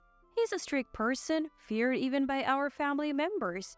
Now, our family consists of my grandfather, my brother, and me. My brother Benjamin has always been proud. Since we were little, he's called me dull or slow, and that hasn't changed even now. In fact, it's only gotten worse. One day, as I was preparing for college entrance exams, he said, Alexander, I heard you never managed to be the top of your high school class. You only managed to be average. Aren't you ashamed? In contrast, I've always been at the top of my class. Not just once or twice, I've become a diplomat after excelling in college. Our family's honor is practically guaranteed, understand? I'm an elite. From now on, you must call me sir, got it? Benjamin, will you stop this nonsense? As a diplomat, you should behave accordingly. You're not acting like this outside, are you? Not at all. Only with him. I wonder, you've always been too arrogant. You'll learn a painful lesson someday. Don't worry, I'm excellent. So that one happened. Are you getting old, grandfather? I thought this behavior was unthinkable from the brother I knew as a child. Even I thought that was rude. I glanced at my grandfather. I knew that after scolding my brother, he always looked at him with a bitter face. Time passed and I graduated from my desired university without any delays and got a job at the city hall. It's still a tough economy, but I thought that working for the city hall would provide some stability. However, my brother's taunts only increased. I'm home, Hey, you're back? he said, looking at me with contempt. I wanted to avoid this kind of welcome right at the entrance. Usually it would end there, but this time was different. As I was about to enter the house, my brother came close and whispered in my ear, You should just disappear. What? You're a disgrace to our family since you can't get ahead. Better leave before you become an embarrassment, okay? What are you doing there? Nothing at all. Now wash your hands quickly. You're so dull. He said and left. You're a disgrace to our family, so disappear? Finally, he said it. He had always been harsh, but now he looked down on me like this. When we were really young, he was a bit mean but never neglected me. Our mother raised us equally and our father taught us how to be men from that time. Raised by such parents and being blood-related siblings, it only makes me feel sadder. Is it because I've grown tired of being ordinary? Has power changed him? Or is it because of our prestigious family background? In any case, if our father and mother could see my brother now, I wonder how sad their eyes would be. Perhaps my feelings showed on my face for now. My grandfather approached and put his hand on my shoulder. Don't cry. It's truly shameful to cry over something like this. Yes, I'm sorry. It's fine. But it's time to make things clear, just like it happened with me in the past. It's a strange fate that it's happening again in my grandson's generation. He muttered to himself and walked away. At that moment, my grandfather's face wasn't the usual bitter one, but sharp, dignified, and clearly exuding a sense that he had made some decision. That's how it seemed to me. Time passed, and this day was my grandfather's birthday. Usually, relatives would gather for a quiet celebration, but for some reason, no one was there this time. Only my brother and I were waiting for our grandfather, the guest of honor, in the living room. But there was nothing on the table, not even the usual birthday cake, making it a lonely scene for a birthday. I had prepared a present for my grandfather, but it didn't seem like the right time to give it. Don't you think it's strange? What? Nothing. I was foolish to ask. There was a click and the door opened. When my grandfather entered, we straightened up and quietly looked at him. I was tense, sensing a different atmosphere. Glancing at my brother, I saw a faint smile on his lips. It was as if he knew something. When my grandfather took his seat, he took a deep breath. You've probably already noticed today is my birthday, but I haven't invited anyone. There's more important news. Important news, you say? Yes, it's about taking over the family business. At that moment, my brother's eyes widened, his smile still on his face. It was as if he was saying, I've been waiting for this. As for me, I was just a little tense, thinking the family business will probably be handed over to my brother. If that happened, my brother would undoubtedly cast me aside. Thinking that way made me feel heavy. Finally, I've been waiting. So when do we start the process? Even tomorrow's fine. You are too eager. I haven't told anyone yet. What are you saying? It's obvious, isn't it? The family business will be inherited by me, the eldest son. Am I wrong? Yes, you are wrong. My brother stared at my grandfather, who answered sharply, his smile frozen on his face. Unable to accept what was said, my brother coughed, placed both hands on the table, and leaned forward, eyes wide open. I didn't hear you clearly. Could you say that again? You are unfortunate to have sudden hearing loss at your age, Benjamin. Fine. I'll say it clearly as you wish. You will not inherit the family business. It will be Alexander. Unbelievable! I never thought I would inherit the family headship. I couldn't hide my surprise, though not as much as my brother. Alexander, you will carry on the next generation. We'll handle the inheritance procedures later, that's all. It's a lie. It's a lie. It's a lie. This has to be a lie. My brother's scream echoes through the room. Why not me? Why not me? I have more ability and fame than him. I have connections with influential people. I'm a diplomat in my current job, and he's just a city hall employee. I don't fall short to this disgraceful failure in any way. Do you understand that, huh? Indeed, in terms of ability and education, that may be true. But to say that you surpass Alexander in every way is an overestimation of yourself. Benjamin, you don't understand others' pain at all. What? What does that have to do with anything? The world is survival of the fittest, a society of disparities, capitalism. Only the strong survive and the weak become fodder for the strong. They talk about love and equality, but those are all illusions. In the end, power and money are everything. My brother shouts his beliefs in a rage, and my grandfather responds with hearty laughter. I can see my brother's eyes trembling with anger at my grandfather's reaction. Is that really so? I don't think so. Most people who say that and go their own way end up lonely. I can't let someone who's trapped by short-sighted desires and their own greed inherit the family headship. I chose Alexander because he has compassion. Compassion, you say? Yes, as my father used to say, a leader must be someone with ability and respected by others. Ability can be achieved alone through study or anything else, but whether or not you are respected by others is determined by them. How's your work environment now, Alexander? Yes, under the guidance of my seniors, I still have areas to improve after about 6 months, but recently I have been assigned to mentor a new junior colleague. My seniors and bosses say Alexander is good at teaching others, so I'm learning and teaching my junior colleagues what I can. Even though you're still learning, you're in a position to teach others. That's because you have been diligent in your duties, and others see qualities in you that they respect. It may go without saying, but don't forget that heart, okay? And what about you, Benjamin? Hey, oh man, who cares about that? Take back what you said earlier and say I will pass the family business to Benjamin. Silence, boy. My grandfather's eyes sharpened, and with one word, he silenced my brother, who complained loudly. I also felt a chill witnessing my grandfather's intimidation for the first time. My grandfather stood up quietly and confronted my brother. My brother, who had lost his earlier bravado, cowered like a rabbit facing a predator, unable to take his eyes off my grandfather. Benjamin, your arrogance has gone too far. I have overlooked it, hoping that one day you'll understand, but no more. You're a disgrace to our family. From this moment, I sever our family ties. Pack your bags and leave at once. Never show your ugly face to us again. My brother, who had been disowned, clenched his teeth, his eyelids twitching violently, and swallowed the words that seemed to overflow from his throat as he ran out of the room. Tears were in his eyes. Now that the noisy one is gone, let's get back to our conversation. Before that, please take this. I stand up and hand my grandfather a present. Happy birthday. I hope you have a wonderful year ahead. My grandfather looks a little surprised as he takes the present and carefully unwraps it. Is this a pocket watch?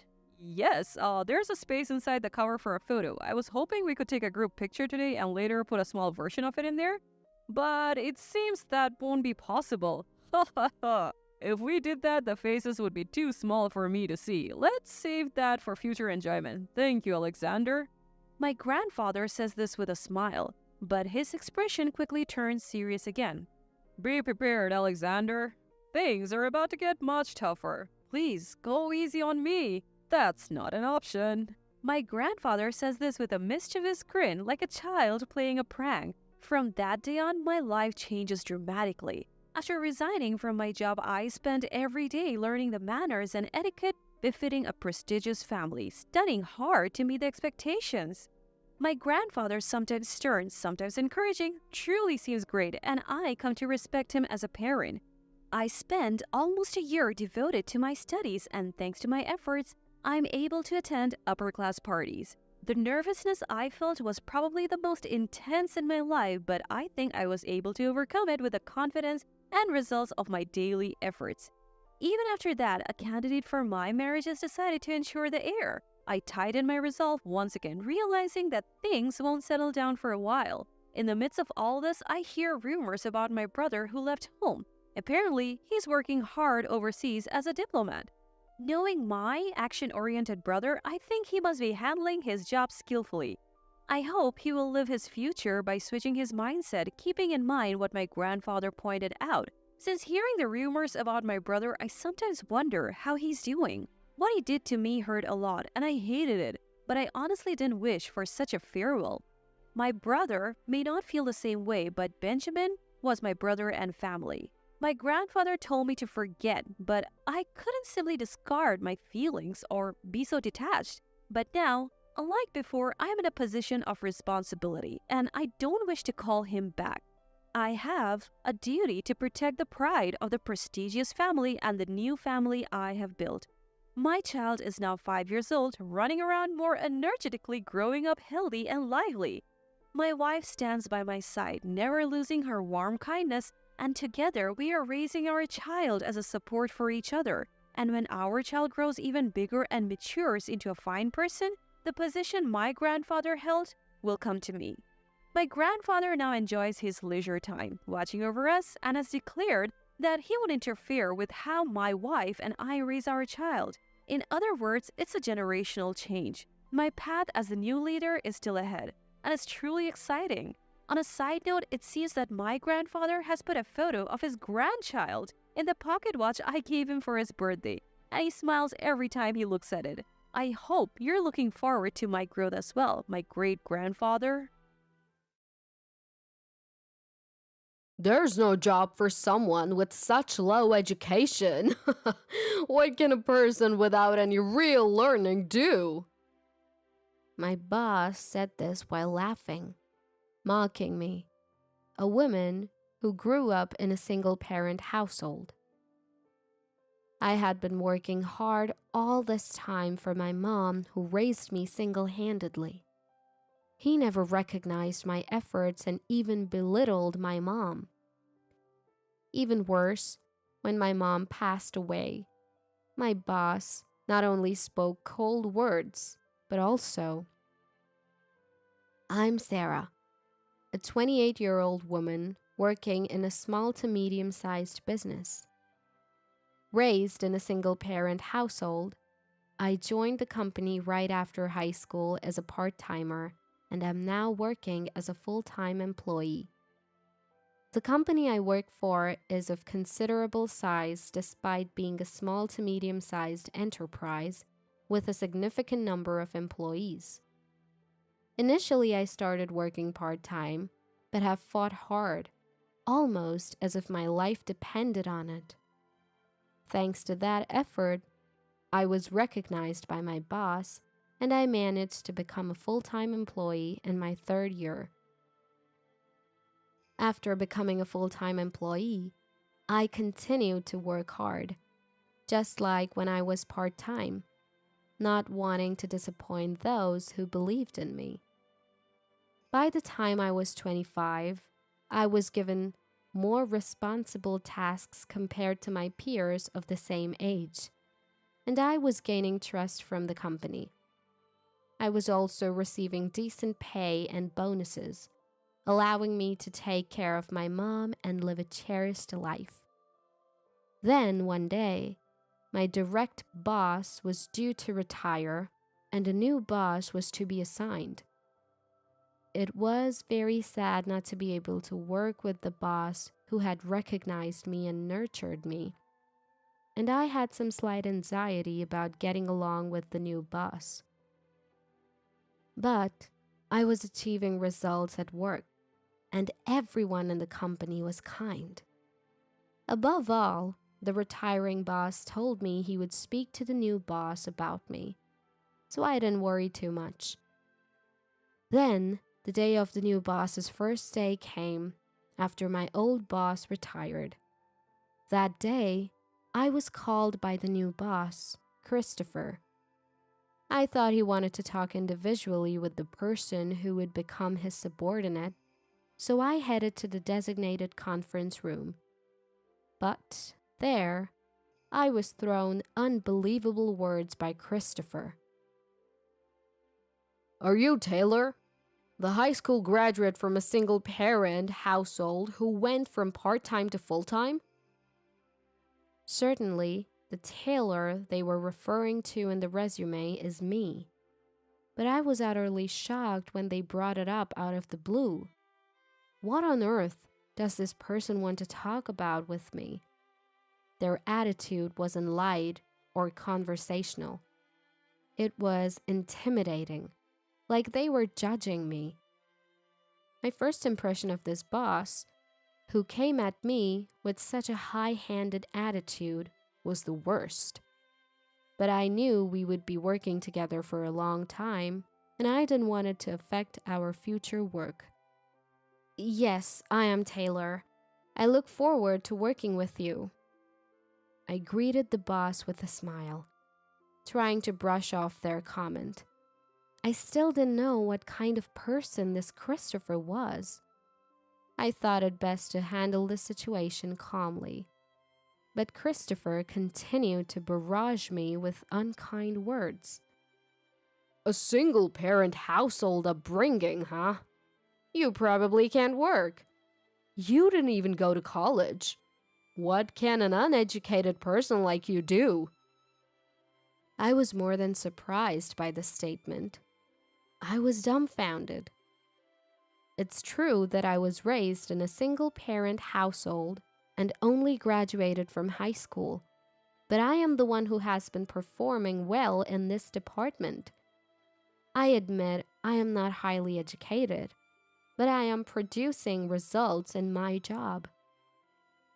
I may only have a high school diploma, but I believe I'm achieving good results. I explained to Christopher that I might have shortcomings, but I am still delivering results. I noticed that, but it seems like your previous boss liked you quite a bit, right? He looked crude and lecherous to me. Perhaps you seduced him to get good results. Christopher started saying something baseless, as if there's no way someone like me with a high school education could do the job. That's not true. My previous boss took a special interest in me, but he only guided me so that I could do my job properly. Of course, there was no truth to what Christopher was saying, and I couldn't keep quiet after being insulted about my former boss who had nurtured me. I didn't understand why he could berate me, a complete stranger, so much, but it must have been his inherent personality. The thought of having to work with such a boss in the future weighed heavily on me. Christopher was smirking at me, and it became clear that he didn't like me at all. But if I could prove my worth in front of this boss, there would be no more room for complaints. From what I heard, this boss truly believes in meritocracy. I decided there was no other choice but to use that to my advantage and work even harder. Then, just as I was returning to the office from field work, it happened. Hey, where have you been? No sooner had I returned to the office than Christopher started yelling at me. I was out on field work? I had noted on the schedule that I would be out on field work today. Confused as to why I was being yelled at, Christopher deliberately came over to me. "You're no good at your job, so you might as well do the menial tasks. Organize these documents," he said, handing over a massive stack of papers. It wasn't my job and I didn't have the time to spare for it. But I couldn't defy the boss's orders, so I reluctantly began to organize the documents. Christopher looked at me with a satisfied expression as I quietly sorted the papers. Perhaps because I obeyed his command, he began piling daily chores on me from that day on. Whenever I tried to do my job, I was accused of being a payroll thief for not doing the assigned work, or yelled at for hours over minor mistakes. He even insulted me, saying, "You can't work because you come from a single-parent household." Until now, I found satisfaction in my work by producing results and being recognized by the company. I was earning enough, providing for Mom, and living without complaints.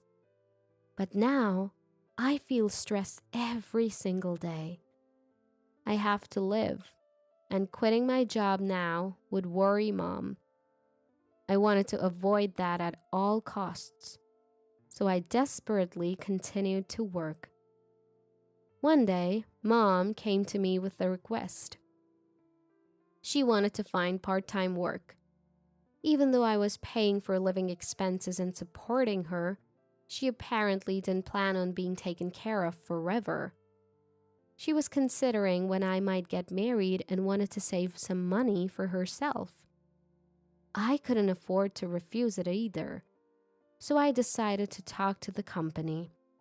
Fortunately, they were hiring an office worker at the time, so it was a perfect fit. It had nothing to do with my department, so I shouldn't have to deal with that horrible boss. After consulting, I was immediately interviewed, and Mom was successfully hired. And so, Mom started working as an office worker at the same company where I work. Mom was happy with the comfortable workspace, saying that going to work every day was enjoyable.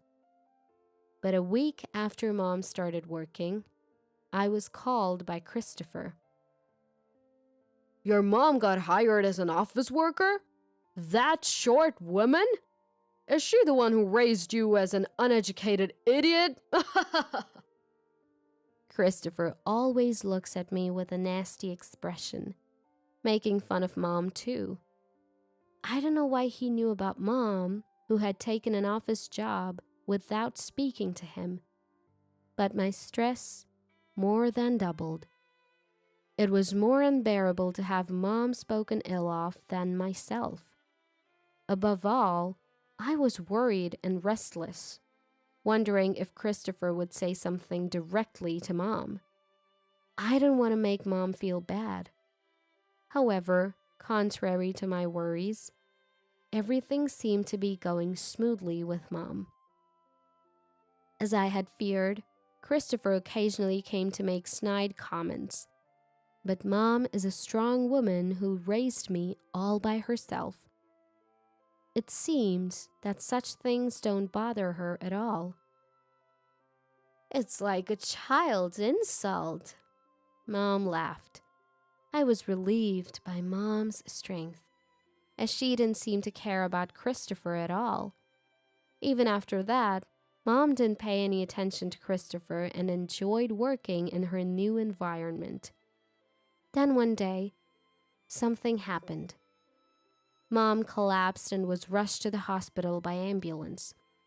Fortunately, her life was not in danger, but she had to be hospitalized for a while. Because of the sudden incident, I decided to take some time off from work to take care of Mom. However, when I told Christopher about it, he had an outrageous reaction. "Huh? You plan to take time off for something so trivial? You must be taking your job lightly. Christopher, with an exaggerated sigh, made it clear that he would not allow any time off. I'll use the paid leave that I haven't used yet. After all, I'm the only one there for Mom. Permission for this leave had already been obtained from someone higher up than Christopher. They were more than willing to grant me the time off, especially since I had seldom taken any before. But no matter how I explained it, Christopher would not be convinced. It's not about that. Just leave an old woman whose life is short anyway. I was thrown a thoughtless comment, and I could feel my blood rushing to my head. Why would he say something like that when I'm telling him Mom has collapsed? I have endured everything he said until now, but I finally reached my breaking point. I can't work under such a person anymore. Once I thought that, I couldn't hold myself back. I knew it might be a hassle for others, but since Christopher came, all I was assigned was menial tasks. Having lost all motivation and given up, I immediately told Christopher that I was quitting. His reaction was one of surprise as he said, You don't have to go that far, trying to stop me. He must have been afraid it would become an issue that he caused me to quit. But of course, my feelings didn't change. I had enough savings and I could live on that for a while.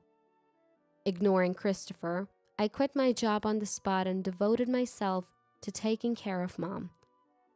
Eventually, things settled down with Mom's care, and I decided to re-enter the workforce. I thought about doing the same kind of work as before, but I, having been successful and confident in my abilities, chose otherwise. Having learned a lot about business management from my retired former boss, I took the plunge and decided to start my own company. I wanted to tell Mom after things had settled down, so I struck out on my own.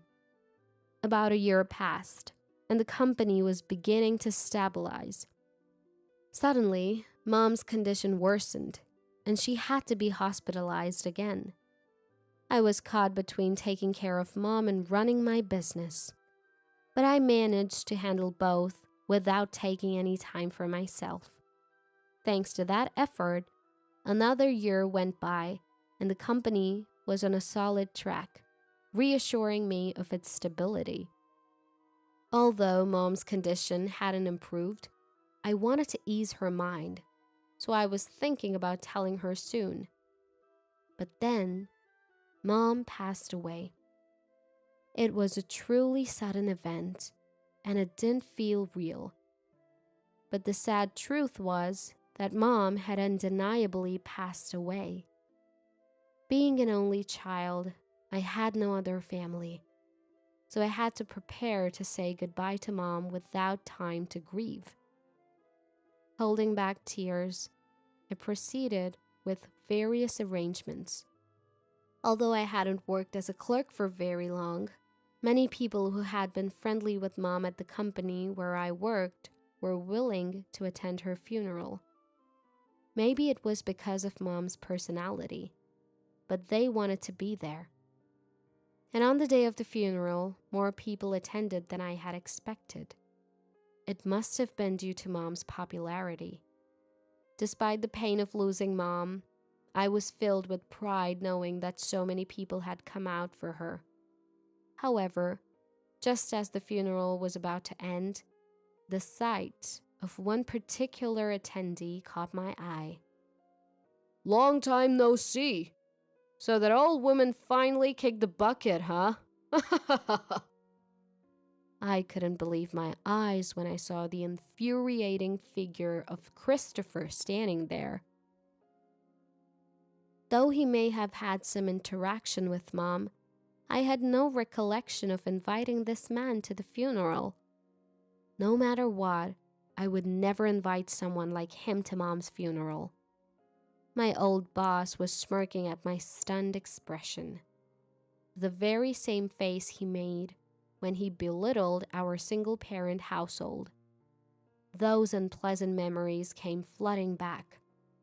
I could do nothing but glare at Christopher's face. Christopher approached me, handing me a bunch of flowers. Here, some flowers. She might have been the sort of woman who couldn't provide her daughter with a proper education, but at least I can do this much. How could he act like this at someone's funeral? I almost yelled out loud in anger, but I clenched my emotions. I don't want to ruin Mom's funeral or inconvenience the other mourners. I accepted the flowers in silence. But, unbelievably, the flowers looked like something he had picked up off the street. Had this man come all the way just to pull off such a nasty trick? As Christopher saw my face, he grinned even more maliciously. That moment, my suppressed emotions came out. I couldn't stay silent after having my precious mom ridiculed so much. This is how you feel about me then. I understand. In that case, I'll have to call off our business deal with your company. Christopher stared blankly at me as I said this. Huh? Deal? What are you talking about? My foolish former boss looked clueless, not understanding what I meant. So I explained to him, politely, the meaning behind the words I had just uttered. So this is a matter of business with my company. I've been asked by my colleagues and seniors in the sales department to sign quite a lot of contracts. But I want to terminate all those contracts. I want to rethink our relationship with a company that has someone like you, I declared. At first, my former boss didn't believe me, but the next day he sent a written notice to Christopher's company. Christopher, upon seeing it, looked quite pale. He never expected that I had started a business and succeeded, so he came to apologize immediately with the president. I'm sorry, Christopher said, his attitude hardly apologetic. My anger did not subside. You're sorry? You think that's enough? Insulting my mom while she was alive, only giving me menial tasks. And what about the funeral? You think everything until now can be made right with such a shallow apology? As I continued to speak, Christopher looked at a loss for words. Beside him, the president who had come along apologized deeply. I am so sorry for not noticing, he said, tears welling in his eyes. I had been greatly helped by the president, so I felt terrible.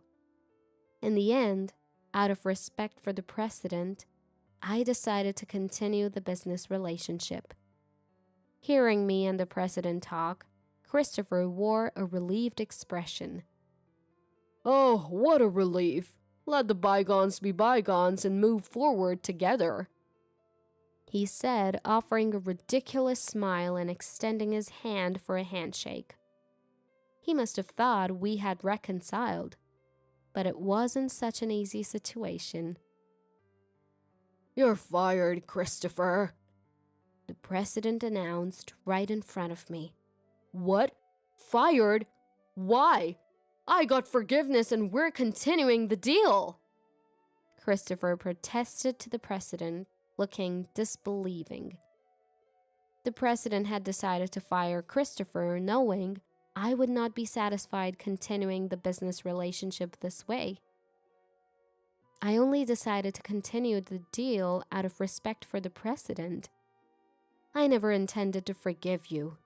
I will never forgive you no matter what you say, I said, as if delivering the final blow. Christopher fell completely silent.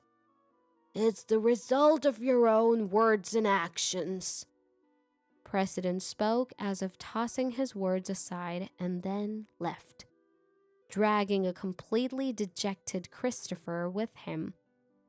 The next day, it seems that my former boss really was fired from the company.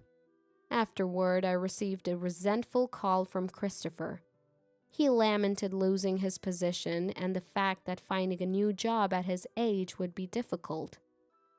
You've ruined my life. Take responsibility for what's happened, he yelled over the phone. I made a proposal to the furious Christopher. How about I hire you at my company? I can't pay you much, but it seems like you're out of a job because of me. When I said that, taking responsibility as he demanded, he suddenly exploded with emotion and hung up. Being employed by someone he had ridiculed must have been a complete humiliation. I knew he probably wouldn't accept this offer. But a month later, apparently unable to find another job, Christopher asked me to hire him, abandoning all his pride. Honestly, I was surprised, but I decided to hire Christopher. Then, I made him experience the same humiliation I had endured as an employee. Hey, why do I have to do these menial tasks? Anyone could do this. Now that our positions were reversed, Christopher began to complain. But I kept him on menial tasks, giving him no responsible work. At your age, to be fired for incompetence? I can't imagine you'd be able to handle real work. Besides, the boss's orders are absolute, so you can't defy them, please, I said coldly. Christopher looked downcast. He looked entirely different from the arrogant person he was at his previous workplace, and his appearance was extremely shameful. Soon after, Christopher quit the company. He probably couldn't endure the humiliating treatment from me, but it was all something he had done to me. Doing to others what you hate being done to yourself is just nonsensical. Not understanding such a simple thing eventually leads to a difficult situation where everything is lost. By the way, my company is still growing steadily and doing reasonably well. Persistent effort will surely bring results, and without it, only modest success will follow. Whether you end up like Christopher or not is truly up to you, I believe. I'm sorry for the urgent call. I need to contact my husband immediately. Well, he's been on paid leave since 4 days ago, hasn't he? At the time when my daughter was rushed to the ER due to a traffic accident, my husband Fred was on a business trip. I tried calling his cell, but there was no connection. Having no other choice, I phoned his company and was told by his boss an unexpected fact. I was left speechless for a while. What the hell is going on? Wasn't he on a week-long business trip? After that, I came to know about Fred's other side from an unexpected source and swore revenge on him. Thank you for today. Stacy, say goodbye to your teacher. Goodbye, teacher. A usual scene after preschool. Stacy, what did you do with your friends today? Origami. I made a doggy. Stacy, who just turned 5, was a weak child since birth.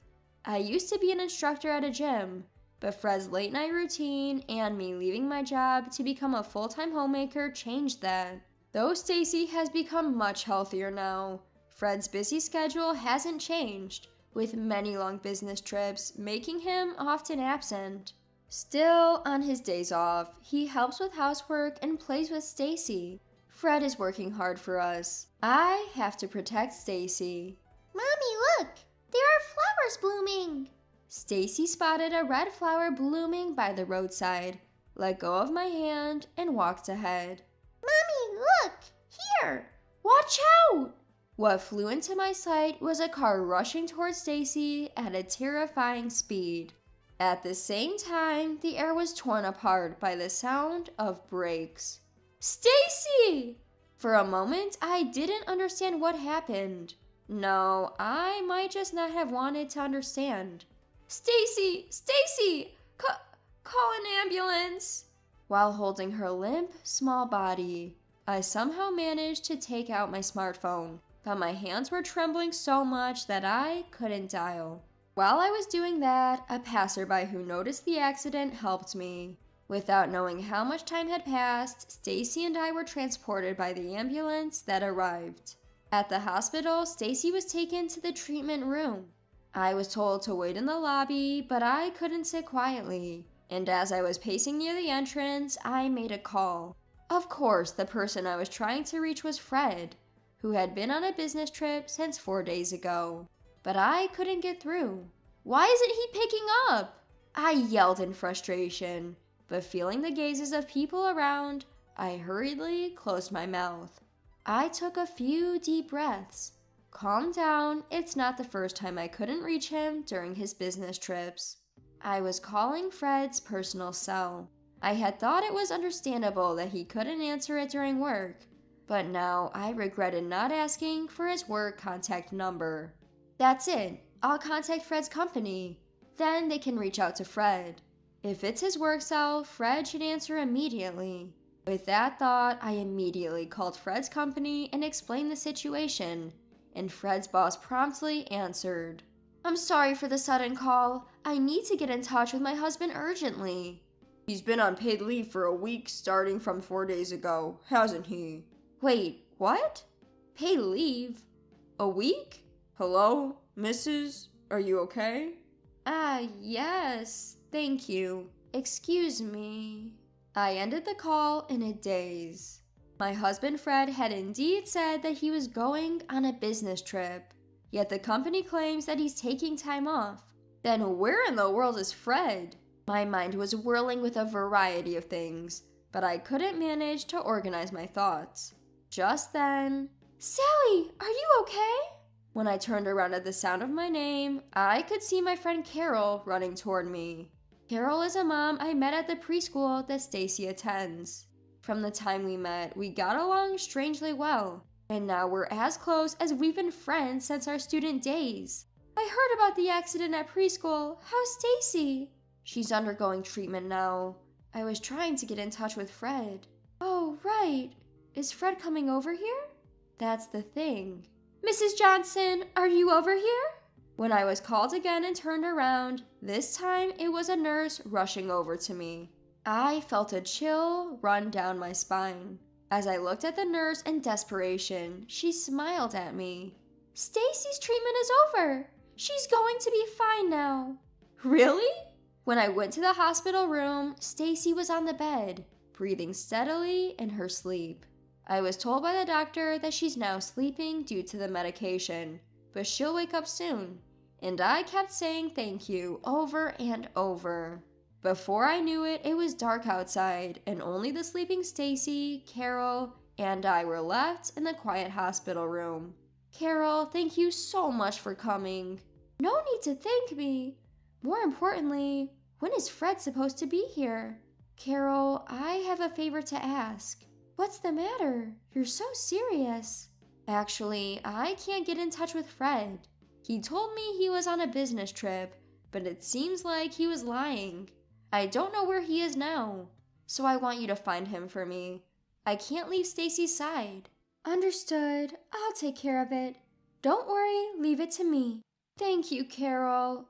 Of course, I'll make sure to thank you properly. Carol's firm and cheerful words were a huge relief, and I was finally able to smile a little. I was able to get in touch with Fred 3 days after the accident. Here's a souvenir from the business trip. My husband, still in his suit, nonchalantly offered me some sweets. During that time, of course, I had been trying to contact Fred constantly, but his phone was always unavailable.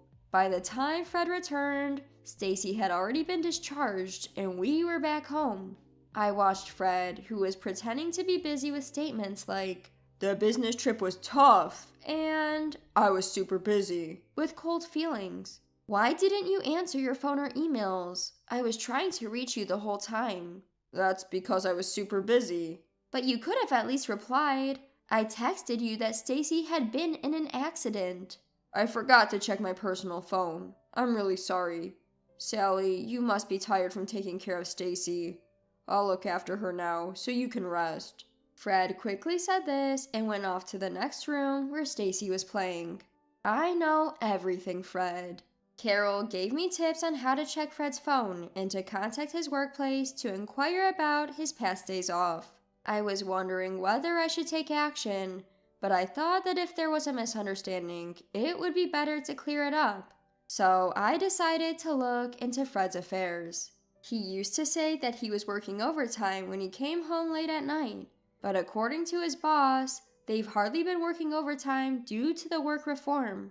There are hardly any business trips either. And then, with Fred's phone messages, it's clear as day. The contact name was innocuous enough as Mr. Mason, but the content of the messages could only be interpreted as him having an affair. I can't wait to see you, and I wish I had met you first. The messages were full of cliched and thoughtless phrases. With a feeling of nausea, I transferred these messages as evidence to my phone. After I had done everything, what welled up inside me was more anger than sadness. So everything about Fred was a lie. All the good father and husband acts were just a performance to allow him to do whatever he pleased. I won't forgive him. I absolutely won't. I firmly resolved. A month after the accident, Stacy recovered completely without any after effects. Around the same time, Fred announced that he was going on another business trip. Watching Fred leave excitedly, I immediately called Carol. This business trip is to a seaside town about an hour's drive away from downtown. Of course, to me, Fred said as usual, I'm going to inspect a factory by the seaside. But I'm not fooled this time. I rode in Carol's car and arrived at a charming inn. Sally, this is the inn. I got a message that he checked in after noon. I suppose he's having a great time right now. Are you okay? Do you want me to go in alone? Thanks, but I have to do this. For Stacy's sake, too. I wonder what kind of expression I had at that time. No matter what happens, I'm on your side, Sally. Carol. Then I realized that I was clenching my fist tightly. When I opened my hand, the palm was a bit red where my nails had dug in. I must have been very tense without realizing it. After exhaling deeply, I handed my phone to Carol. Please, leave it to me. As soon as she took my phone, Carol immediately dialed a number and turned on the speaker so that I could hear. The person on the other end was Fred. It took a while to get through, but after a few tries, the ringing stopped and I heard Fred's annoyed voice saying, "Hello." Perhaps he thought he couldn't ignore the calls forever due to the recent event. But judging by his bad mood, I must have interrupted his fun. "Hello? Is this Fred?" "Good, I got through." Who is this? Isn't this Sally?" "I'm Carol, a friend of Sally's. Actually, Sally collapsed and was taken to the hospital. I thought I should contact her husband, so I borrowed her cell phone." She collapsed? Sally, why? "She seems to be suffering from overwork. She's also been worrying about Stacy. Fred, won't you come to see her?" No, I'm at work. Overwork, that doesn't mean her life is in danger, right? "Well, about that." "And you'll be there with her, right? I've heard about you from Sally. You're close, aren't you? If so, she'll probably feel more comfortable than with me around. Please take care of her. I'm really busy right now." Fred ended the call abruptly. I stared at my phone for a while, then nodded vigorously when Carol asked me, "Are you okay?" "Carol, can we continue as planned?" "Of course." Carol and I got out of the car and headed to the inn. "What? Why are you here, Sally?" Fred was hastily wrapping himself in a bathrobe, as was his mistress. We barged into the room where Fred was having a secret meeting. You were supposed to have collapsed." I was so irritated that it made me feel better. So, do you have anything to say about this situation? Well, Anna here is a business associate. Don't bring my name into this! Oh, so you discuss work in bed? Well, it's a kind of special job. Listening to Fred stutter and babble nonsensically, I could only sigh. I was feeling more hollow than sad or angry. You should just honestly admit that you've been having an affair. It's pathetic to keep denying it at this point. The one who regained her composure faster than Fred was the other woman. The woman Fred had called Anna. By the way, ladies, why are you barging into other people's rooms? Isn't that invasion of privacy? Yeah, just because you're family doesn't mean you can barge into a room where people are staying. What's wrong with this inn? That's right, I'm calling the police. I'll sue the inn. We were fully aware of that. That's why we made sure to prepare thoroughly. If you want to go ahead and do that, be my guest. But it won't do you any good. What? How do you think we knew you were staying here? We set it up that way. What did you say? Didn't you use a discount coupon to stay here? I secretly put that in your bag. Wait, wasn't that coupon put there by Anna? I don't know anything about it. Wait, you chose this inn because there was a coupon? You cheapskate. Fred is known to be rather tight with money. I knew if I put a coupon in there, he would definitely use it. And furthermore, this inn is run by a friend of Carol's. We've explained everything to the innkeepers, and it's actually me who rented this room. What? In fact, I had rented this room in advance under my name. We had asked the inn to cooperate and told them to give the key to Fred when he arrived. It's my room, so I can do whatever I want, right? In fact, you guys are the ones trespassing. Don't mess with me. Who the heck are you in the first place? Anna blurted out, nearly lunging at Carol with fury. To onlookers, she displayed a rather forceful demeanor. However, Carol, unruffled, flashed a casual smile. Her profession has likely accustomed her to such scenarios. I'm a detective. A detective? You didn't happen to investigate my affair, did you? Well, who knows? Are you enjoying cornering people? I didn't know you were such a cruel person. If you had expressed concern about me on the phone earlier, I thought maybe there was still a chance we could make things right. His face turned pale and he fell silent while I stared at him, now seeming like a stranger to me. I thought there might be a chance for us to make things right for Stacy's sake, but it seems impossible. Please, let's get a divorce. Divorce? Wait. I don't intend to agree to a divorce. What you think doesn't matter. By the way, we have gathered plenty of evidence of your affair, so no matter how you struggle, I'm sure you'll be at a disadvantage. Anna won't abandon me, right? Oh, right. This is a little bonus information for you. She's seeing someone else. What? Shut up. Don't say unnecessary things, stupid detective lady. Anna, you're joking, right? You always said you were devoted to me. Oh, so annoying. What's with being devoted? You cheat, but it's unacceptable for the other person? Give me a break. No, Sally, I'm sorry, I won't do it again. Please, just not a divorce. I'll have my lawyer communicate about everything from here on out. Hopefully, we never meet again. Goodbye. I guess I should go home too. Sally, Anna, please, wait. Don't leave me alone. As I heard Fred's pitiful cries behind me, Carol and I left the motel. 1 month later, Fred agreed to the divorce. His affair had been well documented, and moreover, it was revealed that he had dipped into the household savings and Stacy's college fund for his indiscretions. Fred ended up paying a total of $50,000 in payback and alimony, while Anna, his affair partner, paid $30,000. This ensured I would not have to worry about living expenses for the time being. As for Fred, his indiscretions were exposed to his workplace when I called his office about Stacy's accident. As a result, Fred lost his job after becoming the target of derision from his coworkers. After paying the alimony and becoming penniless, Fred began living a day-to-day life on daily wages. Meanwhile, I ended up working as a detective at the agency where Carol works. Carol told me, "Sally, you used to be a fitness instructor, so you're physically strong. More importantly, you have guts, so you might be surprisingly suitable for this job. I hope to someday help women in distress, just like Carol helped me."